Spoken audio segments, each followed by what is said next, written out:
آله وصحبه أجمعين ونعوذ بالله من شرور أنفسنا ومن سيئات أعمالنا من يهد الله فهو المهتد ومن يضلل فلن تجد له وليا مرشدا ونشهد أن لا إله إلا الله وحده لا شريك له ونشهد أن محمدا عبده ورسوله. أيها الإخوة أيها الأخوات أحييكم بتحية الإسلام تحية من عند الله مباركة طيبة. السلام عليكم ورحمة الله وبركاته. C'est avec un grand honneur que je suis ici et que je reviens au Sénégal après des années d'absence et que je salue les ministres ici présents et le responsable et directeur de tout ce projet. J'aimerais partager avec vous en 2 minutes 3 idées très rapides. Il vous a été dit que je viens de l'Europe, je suis d'origine égyptienne. J'ai vécu en Europe, je suis retourné en Égypte et mon travail se fait en 3 langues. En langue arabe, en langue française et en langue anglaise. Et ce que je viens de voir ici et ce que je viens de découvrir dans ce projet universitaire, académique et professionnel est très très impressionnant.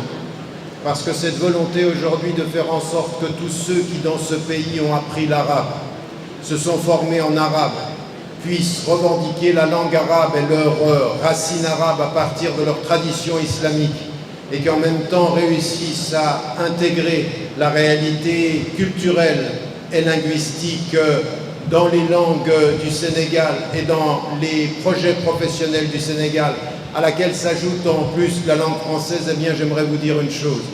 Ne laissez jamais personne à travers le monde vous laisser croire que votre langue, le Wolof, ou que votre langue, l'arabe, sont des handicaps à la pensée et au progrès, et que seule serait la réalité en français.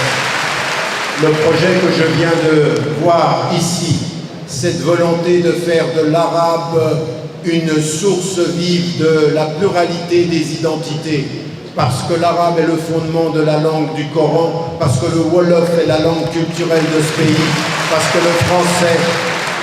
Mais entendez-le bien, c'est vraiment un projet extraordinairement important.